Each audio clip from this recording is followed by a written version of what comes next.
యేసుక్రీస్తు నామమున శుభాభివందనములైన మీరు మీ కుటుంబాలు చల్లగా ఉండాలని చల్లవేళలో చల్లనైన మాటల ద్వారా ఈ పస్వల గ్రామస్తులకు శుభవార్త తెలియపరచడానికి ఏ వార్త తెలియపరచడానికి మీరు వచ్చారయ్యా అని మీరు అనుకునొచ్చు.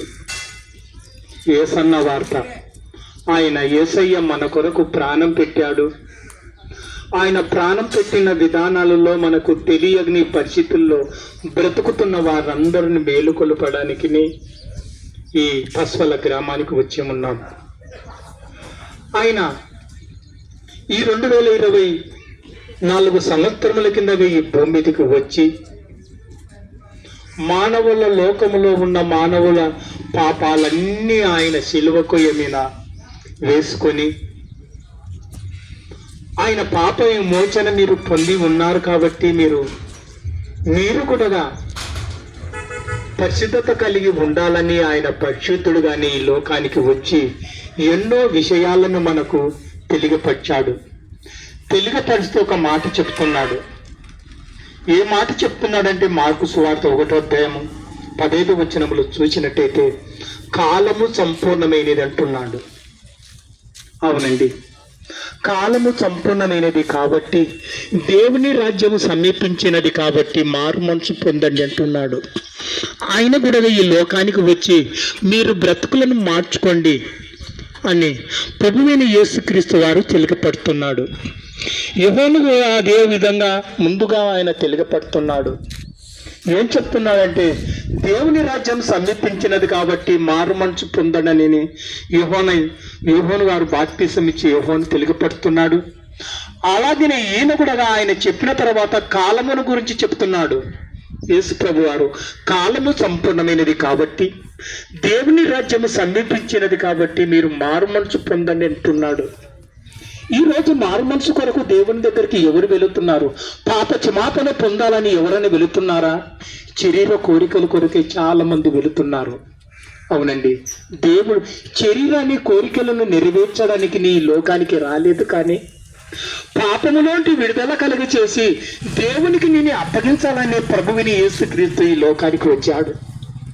మనందరినీ ఈ లోకంలో నుండి పాపముల నుండి విడుదల కలుగ చేసి మనం అందరము దేవుని సన్నిధానములో చేరాలని ఆయన మన కొరకు ప్రయాసపడ్డాడు, మన కొరకు వేదనలు పడ్డాడు, మన కొరకు మన పాపాలన్నీ ఆయన మీద మోసుకొని పడుతున్నా మనము మాత్రం ఎలా ఉన్నామంటే నువ్వు మా పాపాలు కానీ మోస్తున్నావు, కానీ మేము బ్రతుకుతున్నది మా శరీరం కొరకు, ఈ లోకము కొరకే బ్రతుకుతున్నాము.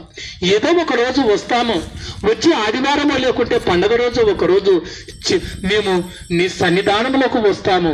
వచ్చినా మాకు ఏంది కావాలి? నీ దీవెనలు కావాలని దీవెనల కొరకే వెళ్ళిపోతున్నాం. కావని మన బ్రతుకులు చెడిపోతున్నాయి కదా. నేను వారం పోతా నా బ్రతుకుని ఎలాగ కొనసాగించాను? ఈ కొనసాగించడంలో దేవుడు నాకు ఇష్టానుసారంగా బ్రతుకుతున్నానా, లేకుంటే శరీర కోరికల కొరకే ఈ భూమి మీద బ్రతుకుతున్నానని నువ్వు ఒక్కసారి దేవుని సన్నిధానంలో వెళ్ళినప్పుడు నువ్వు అడుగుతున్నావా? లేదు. అందరూ చేసిన పాపములన్నీ మర్చిపోయి దేవుని సన్నిధానంలో పోయి ఆనందముతో ఆయనను అడిగితే ఏమిస్తాడు?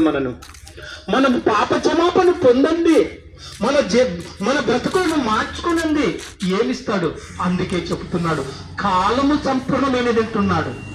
కాలము సంపూర్ణమైనది కాబట్టి దేవుని రాజ్యము సమీపించినది కాబట్టి మీరు ఏం చేయాలంటున్నాడు? మారు మనసు పొందండి అంటున్నాడు. అవునండి, మారు మనసు పొందాలి, మన బ్రతుకులను మారాలి. మన బ్రతుకులు ఇంకా మారలేదయ్యా. ఆయన వచ్చి మన కొరకు వేదన పడినా, మన కొరకు బాధపడి ఎన్నో శ్రమలు పడినా మన బ్రతుకులు మాత్రం మారలేదని చెప్తుంది దేవుని వాక్యం.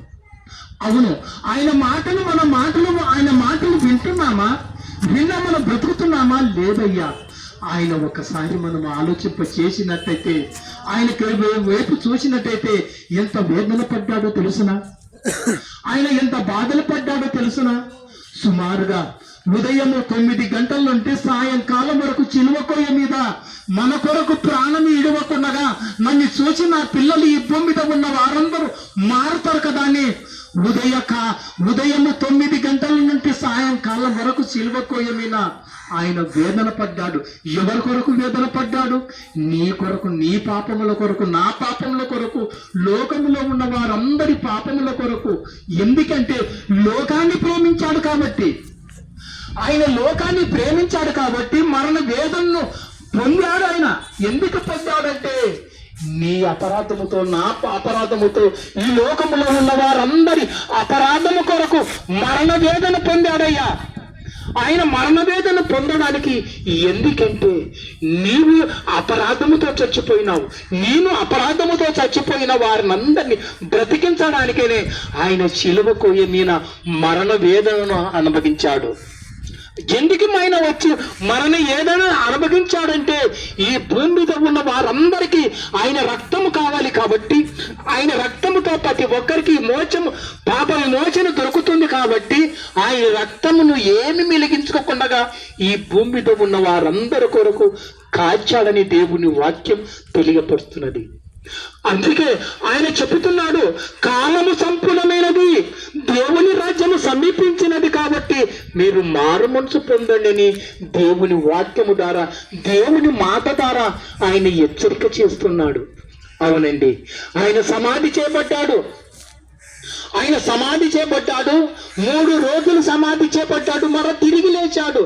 సజీవుడుగా పరలోకానికి ఆరోపణ అయిపోయాడు. ఎందుకు?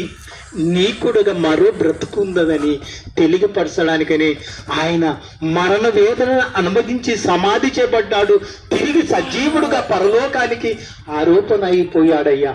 ఎందుకంటే మనకు కూడా మరో బ్రతుకున్నదండి.